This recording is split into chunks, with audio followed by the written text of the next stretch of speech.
Good morning beautiful people.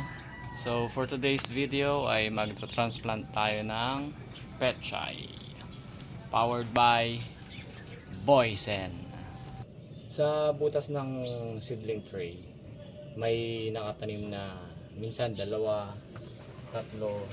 So tulad nito tatlo.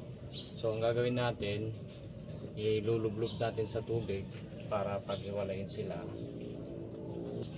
para maitanim natin individually or separately,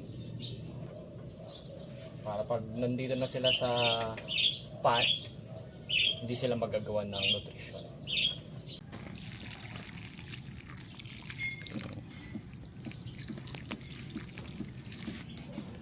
Pagkatapos, after natin madiligan,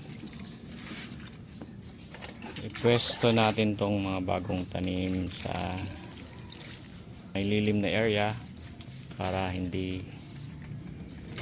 malanta. Pag naka-recover na, lipat dito.